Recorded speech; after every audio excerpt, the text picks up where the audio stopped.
Well, hey, good to see you guys again. My name is Jaded Ben, and on today's episode, we're going to be talking about bands with vinyl discographies that I will never complete. This is a response to Mr. Alters of Madness here on YouTube, and I've been following him on Instagram for a good little while, so go ahead and check him out. His content is very, very awesome and kind of inspired me to start making YouTube videos.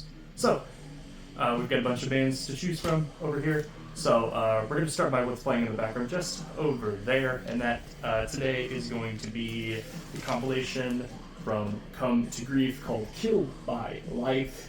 This is the band's 2023 compilation, and it consists of a bunch of split material as well as some of their EPs, if I'm not mistaken. This is their first and their second EP that came before When the World Dies, which is one of my favorite albums of theirs. So I had to pick this up. This was through Translation Lost Records. I own the custom tricolor with splatter. I think it was 125 copies, if I'm not mistaken. I'll put a note on the screen here if I'm wrong. But hey, that's perfectly all right. So check these guys out. I actually own most of their discographies, so they're not actually a part of this list, but just some good music for the background. Okay, anyways. We're going to start off with bands that it's going to be very difficult for me to find certain albums of theirs, and that's not for my lack of trying. That is mostly because of labels not pressing certain albums to a degree or any certain time frame.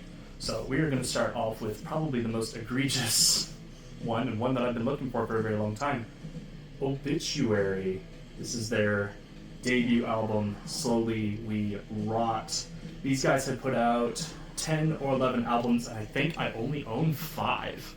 So I own this one, I own Back from the Dead, I own Frozen in Time, I own the self-titled, and of course Dying of Everything.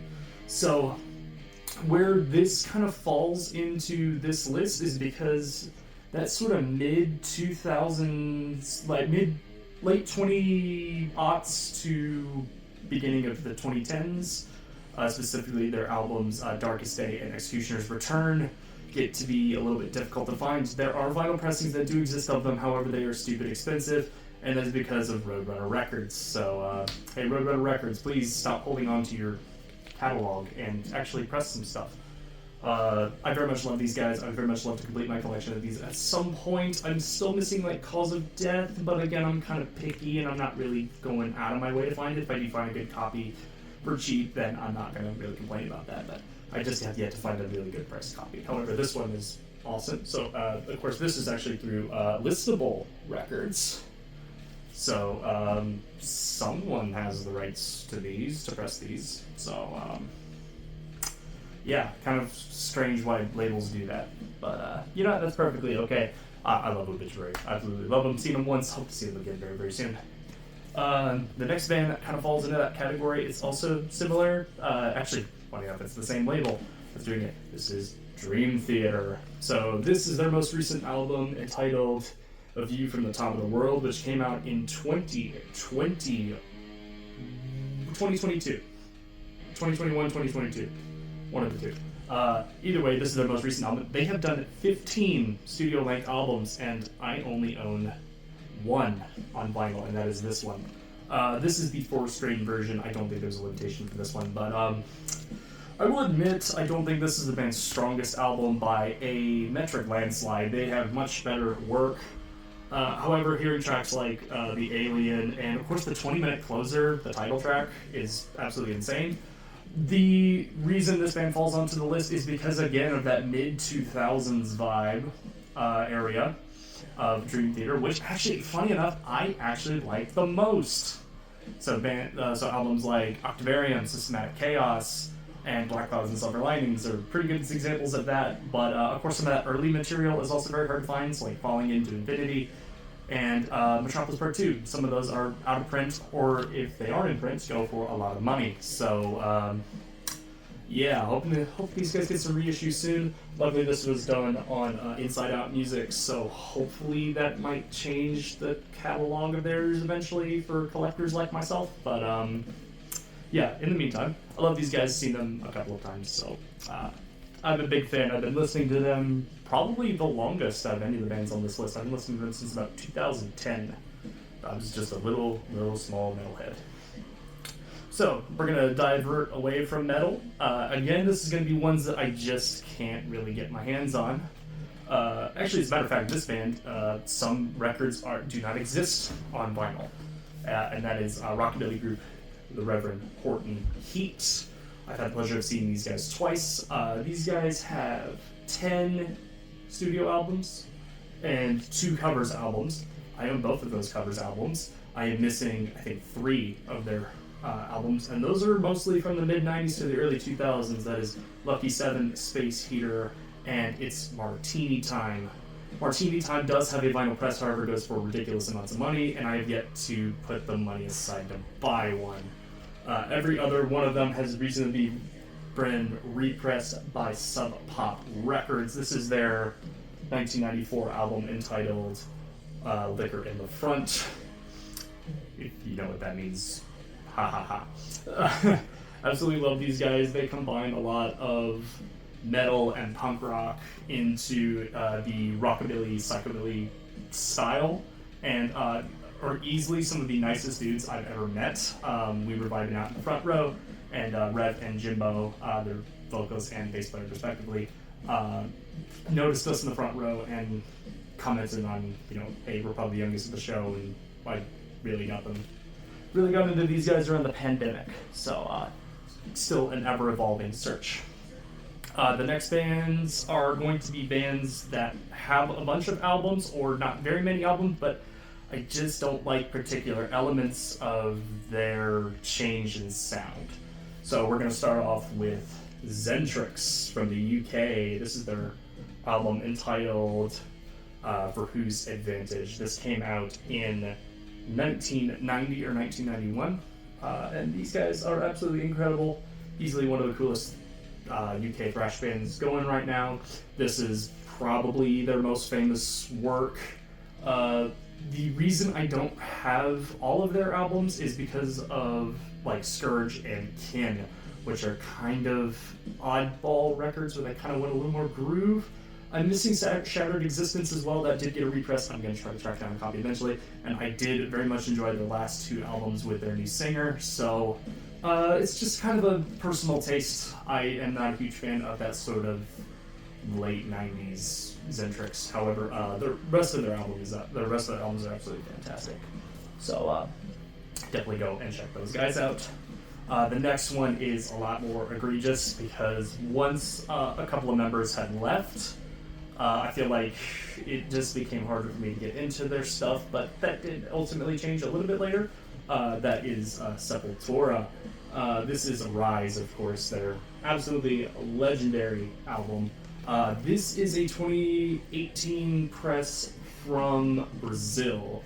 So I got this at a used bookstore here in Texas, and it was a great find. I absolutely love it. It's got all of the bonus tracks and stuff, which is super, super cool. But, of course, out of this band's massive, illustrious catalog on vinyl, this is the only one I own. And again, that is not for my lack of trying. A bunch of that earlier stuff I absolutely love. I've gone Manic for, Beneath the Remains, and Morbid Visions especially. Also Schizophrenia. I love Schizophrenia. I'm saying Sepultura on this list specifically because the original versions of these albums are a lot harder to find, and I'm glad Cavalera did their versions of these albums, just to, of course, get them the pressing that they deserve, but I kind of wish they would just do the reissues with the Sepultura name. The later albums are a lot more divisive, especially for me. The only albums I really liked out of that is The Meteor Between the Heart and the Hands and Quadra, which, of course, are really, really good albums, but I don't really own those, so this is going to have to do for just a little while. Another band that kind of falls with is going to be Amorphous. This is their debut album entitled The Corellian Isthmus. This is the 2011 reissue for Relapse Records. I only own 3 of their albums on vinyl. It is this one, it is Tales from a Thousand Lakes, and it is Tuonela, which I received in a package by mistake. I ordered a Poison Rune album and ended up getting Tuonela instead. But this particular band, I very much prefer the early Doom stuff. I also own the Vulgar Necrolarity EP, which got repressed not too long ago, about last year, if I'm not mistaken.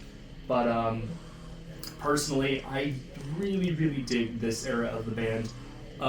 Queen of Time was a great album. Halo was alright, but unfortunately, I really can't get over this era of Morphous. I very much love these guys so much. This was one of my first Death Doom albums that I had ever listened to, and I can kind of not pull myself away from these guys in particular. So there's that. I think the band has about 10 or 11 albums, and again, I only own 3. So yeah, that's unfortunately a shame. Another band that kind of has that divisive nature with me, especially kind of in that midpoint of their career, is Deicide. This is their 2018 album entitled Overtures of Blasphemy. This was actually my introduction to Deicide. I ended up going into these guys and then diving into their back catalog. I very much fell in love with the early stuff in their catalog, but this album was a kind of a nice starting point for me. The most recent album was really, really good. I do own that on CD and vinyl. I will show that off in a future collection update, but in the meantime, I just own those 2 specifically. I have a CD in here somewhere, just over here, that is, for example, their earlier albums, such as Self-Titled, but and Legion as well. But this guy is one of 2 in my vinyl collection for Deicide. And it's a shame, but unfortunately some of those middle albums of theirs I am not the hugest fan of, and even trying to get a cheap enough copy for some of those albums is almost impossible. I paid $45 for that Overture of Blasphemy album at a used record store in Oklahoma, so needless to say, if that's how much you're paying for a 2018 pressing, yikes. Speaking of expensive albums, these last 2 bands are bands that I would very much jump at the opportunity to get. They don't have very many albums I'm missing, however, they are stupid expensive. The biggest example of this is Necrophagist. This is their 2004 album, Epitaph. I'm missing their 1999 album entitled Onset of Putrefaction. Reason being, it was only pressed once on vinyl and goes for about $200 on Discogs. I am not going to shell out that kind of money, Discogs, and you stupid scalpers get bent.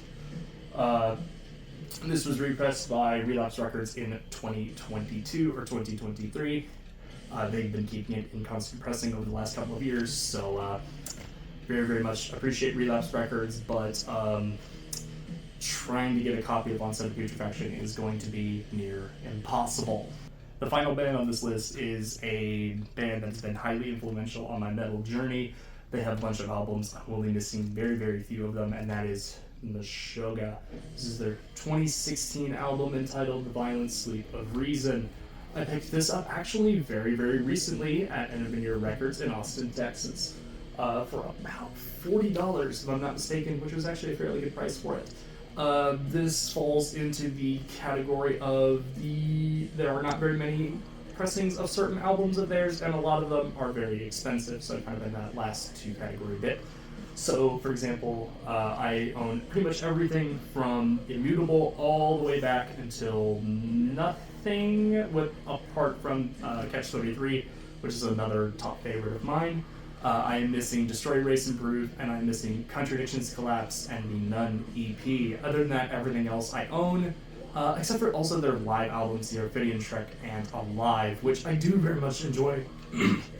I enjoy both of those to a wide degree, but unfortunately, it's going to be a little bit difficult to get my hands on those because they're stupid expensive. Back on Black and early Nuclear Blast didn't do a very good job of keeping those in print. However, the later albums are much easier to get your hands on. So I now open up this discussion to you watching. If you make YouTube videos, please feel free to answer your questions. Which vinyl discographies will you never complete? I will go ahead and open this up to anybody, and I would very much like to see your responses. So please leave a comment if you do intend to take on this challenge, and I will watch it. You guys have been awesome. My name is Jaded Ben, and I will see you next time.